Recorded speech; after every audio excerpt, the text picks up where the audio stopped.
Charles Elliott Perkins, November 24, 1840, November 8, 1907, was an American businessman and president of the Chicago, Burlington and Quincy Railroad. He was so well respected that historian Richard Overton wrote, "From the time that Charles Elliott Perkins became vice president of the Chicago, Burlington and Quincy, 1876, until he resigned as president in 1901, he was the Burlington." Quote, Biography. Early life and career. He was born in Cincinnati, Ohio, on November 24, 1840, to James Henderson and Sarah Hart Elliott Perkins. His ancestor was Pierre de Morlaix, bailiff at Malvern Chase, the large forest which was the favorite hunting ground of Edward I of England. His ancestor Edmund Perkins emigrated to Boston, Massachusetts, some time before 1677. His father, James Henderson Perkins, was a noted Unitarian minister in Cincinnati. Charles was the oldest of 5 boys. He drowned, it may have been suicide, when Perkins was a child. Charles Perkins was educated in the Cincinnati public schools, graduating from high school at the age of 16. He also received a portion of his education from Milton Academy in Milton, Massachusetts. When he was 16 years old, he moved to Burlington, Iowa, where he won a job as a clerk in a fruit store. When he was 19, he took a job as a clerk for the Burlington and Missouri River Railroad, BNMR. He was promoted to paymaster a year later, and then at age 20 was made assistant treasurer of the railroad in 1860. His rapid rise in the company's ranks was not surprising. His uncle was John Murray Forbes, the railroad's president. He was named acting superintendent and then superintendent of the line in 1865. At that time, the railroad extended a mere 75 miles, 121 kilometers, from Burlington to Ottumwa, Iowa. He helped incorporate the Burlington and Missouri Rivers Nebraska Division, and was named its director as well as director of the line's Iowa Division. Perkins was appointed vice president of the Burlington and Missouri River Railroad in 1872. He was also named president of the BNMR's Nebraska Division, a position he held until 1875. On January 1, 1873, the railroad merged with the Chicago, Burlington and Quincy, CB&Q, but he continued to hold the position of president of the Nebraska Division. This proved a difficult economic time for the railroad.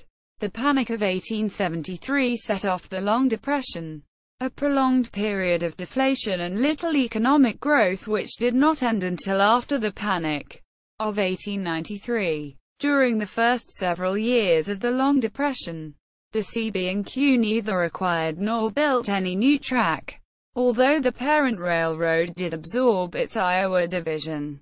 Railroad Vice-Presidency. Perkins was named to the board of directors of the CB&Q in 1875. In March 1876 he was named the company's vice president, but continued to hold the vice presidency and superintendency of the company's business operations west of the Missouri River. At this time, the CB&Q was part of the Iowa Pool, a group of 3 railroads: the Chicago, Rock Island and Pacific Railroad, the Rock, Omaha and Northwestern Railroad, O&N, and the CB&Q, with major freight facilities in Omaha, Nebraska. At any given time, a single railroad might not have enough freight cars in Omaha to accommodate shippers, so they pooled their resources and agreed to split the income from freight charges.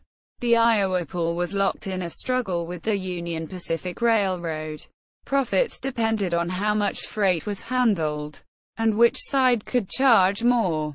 The Iowa Pool, which had more trains and track, could offer shippers a faster way across the Midwest, and charged higher prices accordingly.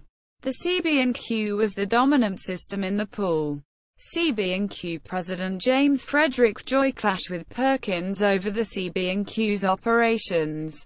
Perkins wanted his railroad, the B&M's Nebraska division, to carry traffic offered by the Union Pacific, but Joy would not allow it, wishing to force the Union Pacific to move freight via the Iowa pool.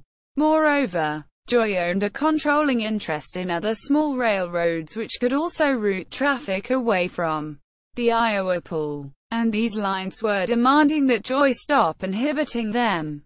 Forbes ousted Joy in 1875 and appointed Robert Harris as the CB&Q's new president, a move which led to Perkins's elevation to the road's vice-presidency. Although the CB&Q eventually purchased another minor railroad to enhance its position vis-a-vis the other small Nebraska railroads, Perkins came to believe that Jay Gould, majority stockholder in the Union Pacific, was using the lure of B&M traffic to cause dissension within the Iowa pool. In 1876, Perkins began lobbying Congress for legislation which would require railroads to charge shippers only for the actual miles traveled, a rule that would prevent the Union Pacific from charging higher rates, and thus drive it out of business. In 1876, Gould proposed that the Iowa pool and Union Pacific jointly and perpetually lease the B&M, depriving Perkins of his control over the road. Perkins and Forbes rejected the proposal, but Harris met with Gould and was so favorably impressed with the idea that he called for a meeting that would include Gould, Forbes, and Perkins. Meanwhile, Gould purchased enough stock on the Rock-O-N roads that he won a seat on their board of directors. Harris won over a majority of the CB&Q's board of directors, and Perkins did all he could to sabotage further negotiations. By June 1877, negotiations for the quintuple contract collapsed. While Perkins was vice president of the B&M, the Great Railroad Strike of 1877 occurred. Realizing public opinion was against the railroad and that support for the strike was widespread among workers, he shut down the railroad's operations on July 24 and demanded that the system's property be protected by constitutional authorities. Within 2 days, public opinion turned against the strikers, and the strike began to collapse when conductors returned to work that day. The fallout of the dispute with the Union Pacific led to a number of changes in the CB&Q. The CB&Q and B&M became more closely allied, at the expense of the Iowa pool. The Burlington was absorbed into the CB&Q in 1880. Perkins and Forbes then worked together to take over the Kansas City, St. Joseph and Council Bluffs Railroad and the Burlington and Southwestern Railway the same year.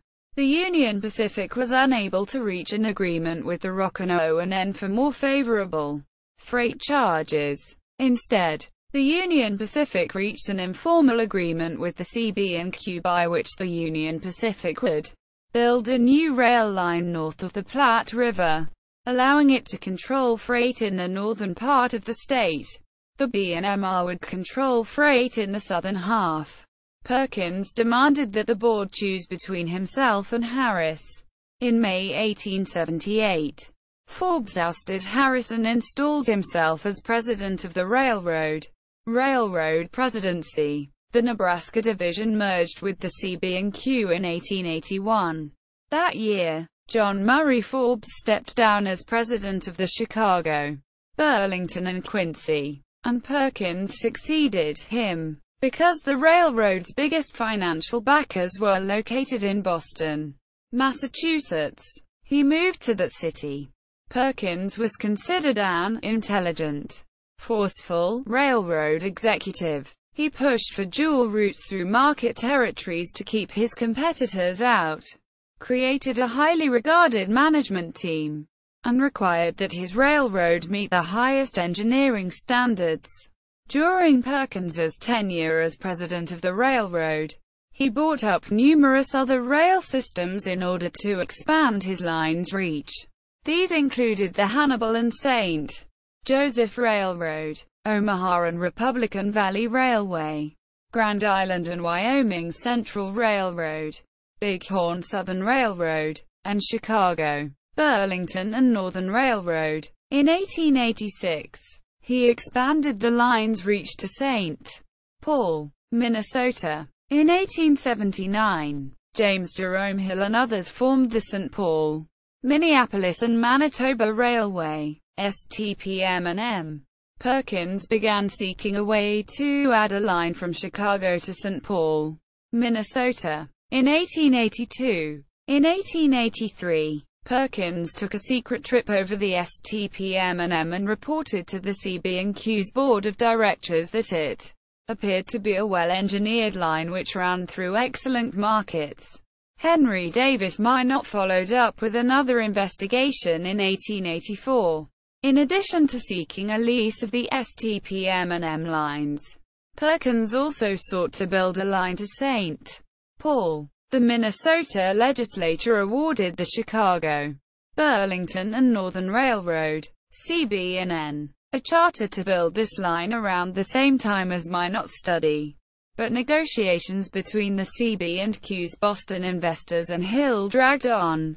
Hill was anxious for an agreement because the Milwaukee Road had already extended as far west as Fargo, North Dakota, and the Chicago and Northwestern Railroad was pushing west as well.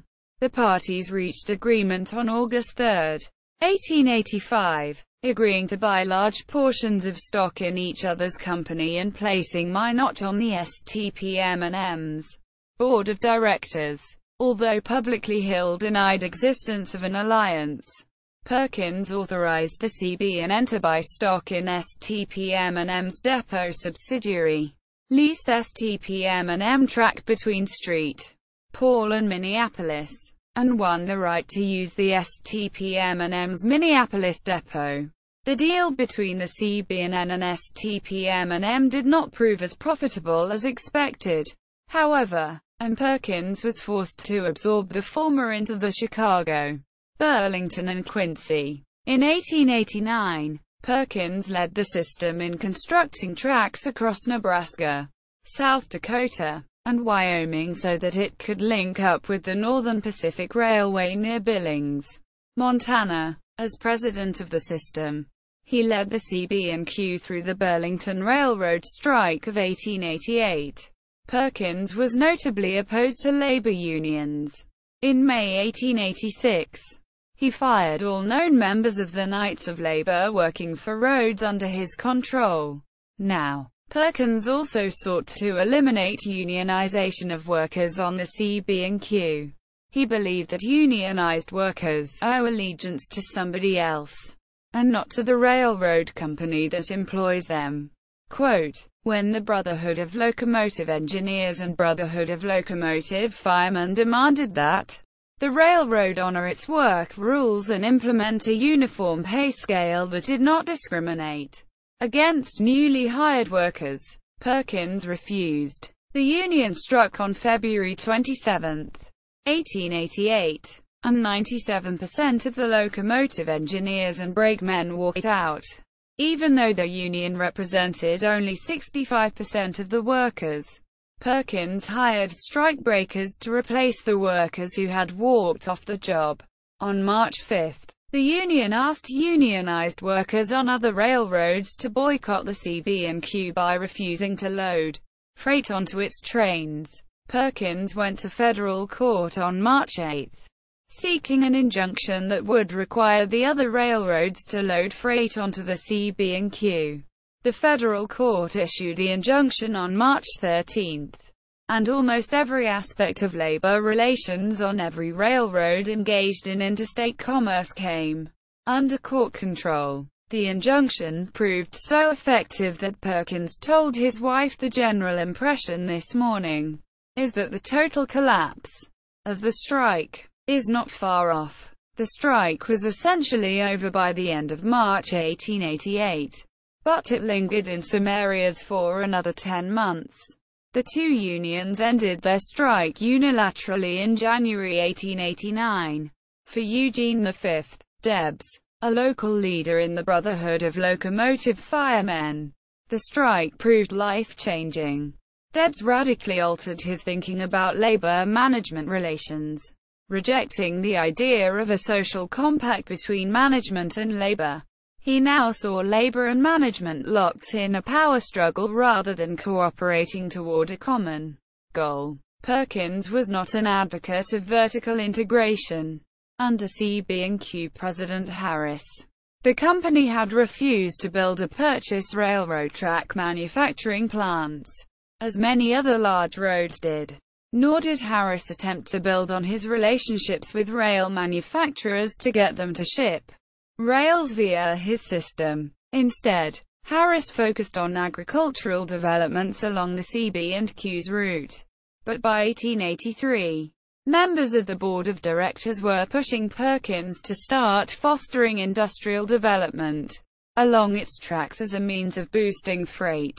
Perkins initially resisted, but over time adopted a policy of encouraging heavy industry to build along his system's rail lines so that they could become captive shippers.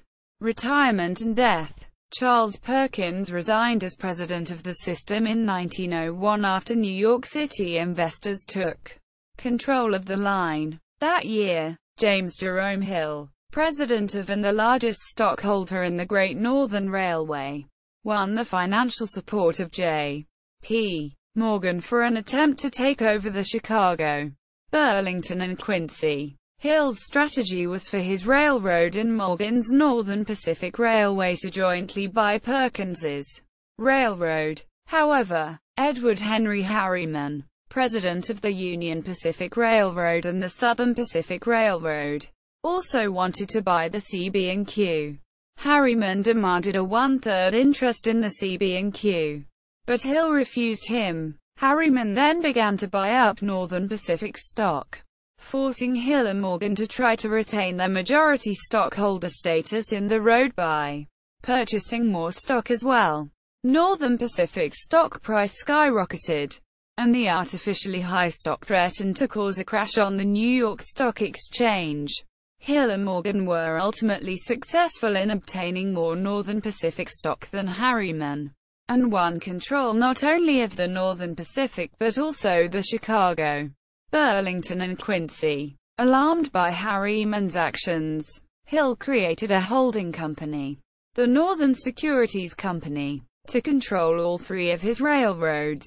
In 1904, in Northern Securities Co. v. United States, 193 U.S. 197, the Supreme Court of the United States held that Northern Securities violated the Sherman Antitrust Act. Hill was forced to disband his holding company and manage each railroad independently.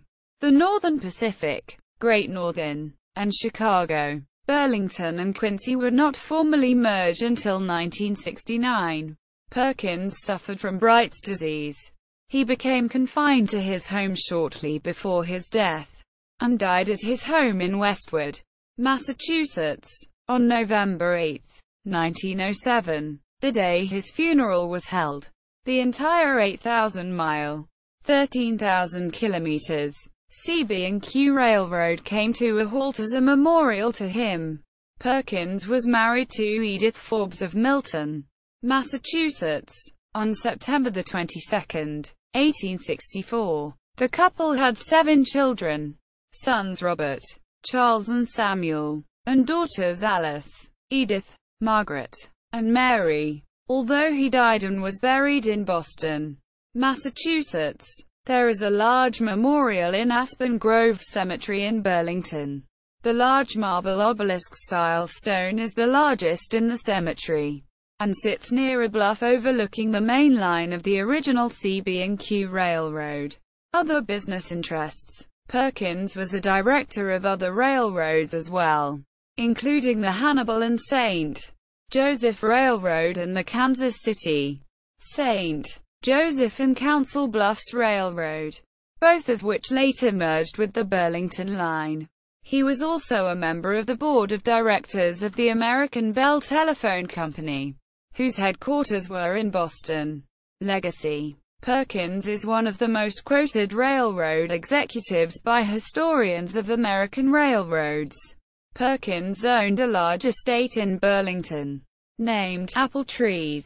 Quote, "This mansion was once a museum to the history of the city, until 2006.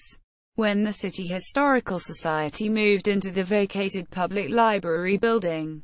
The mansion still serves as a museum, but in a much smaller scale than before."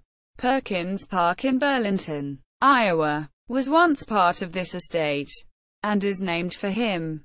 The building that houses the Burlington Community School District Board and Superintendent's offices was a mansion that was built by Perkins and given to his son, Charles, as a wedding present.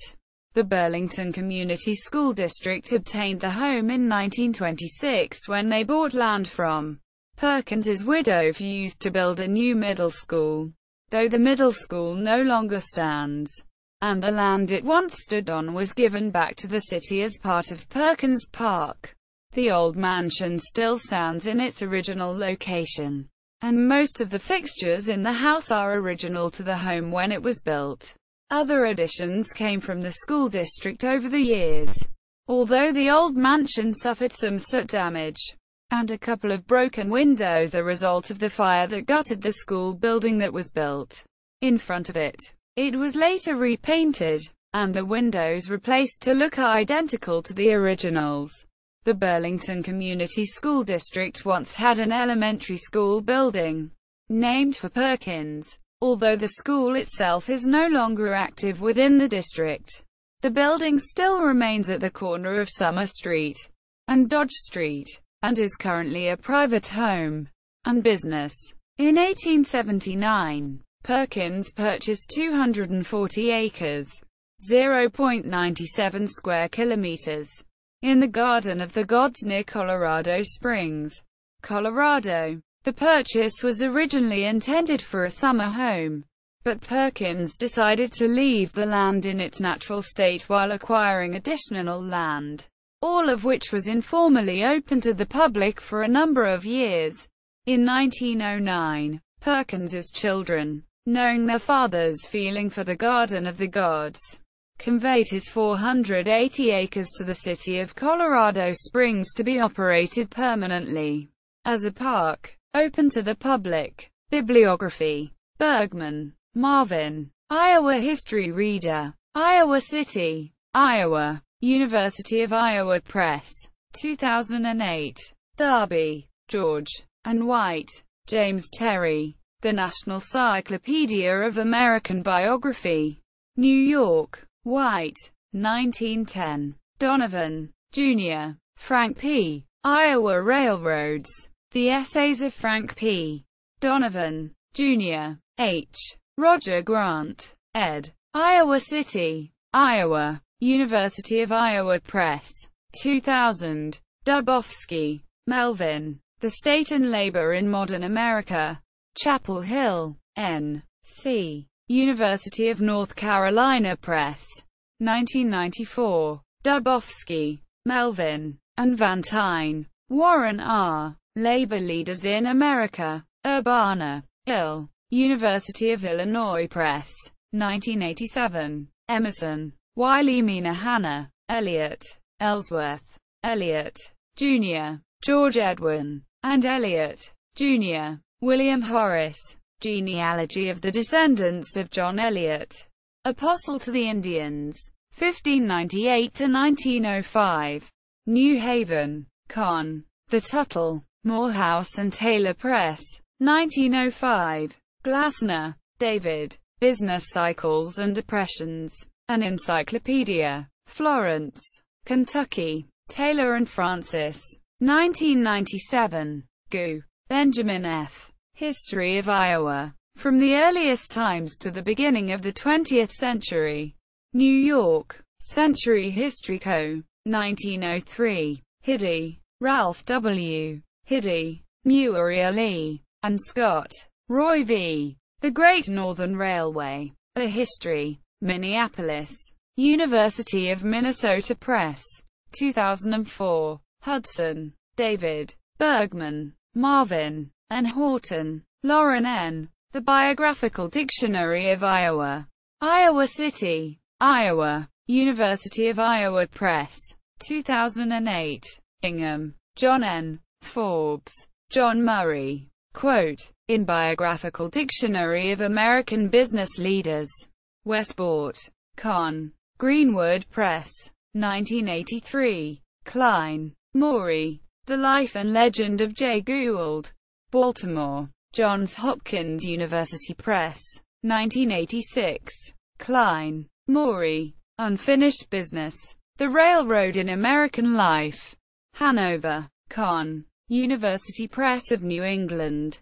1997. Klein, Maury. Union Pacific. 1862 to 1893. Minneapolis, University of Minnesota Press. 2006. Martin, Albro, James J. Hill and the Opening of the Northwest. St. Paul, Minnesota Historical Society Press. 1991. O'Malley, Therese, and Tribe. Mark. Regional Garden Design in the United States. Washington, D.C. Dumbarton Oaks Research Library and Collection. 1995. Salvatore, Nick. Eugene V. Debs. Citizen and Socialist. Urbana, Ill. University of Illinois Press. 1982. Solomon, Brian. Burlington Northern Santa Fe Railway. St. Paul, Min. MBI Publishing. 2005. Usselman, Stephen W. Regulating Railroad Innovation, Business, Technology, and Politics in America, 1840 to 1920. New York, Cambridge University Press. 2002.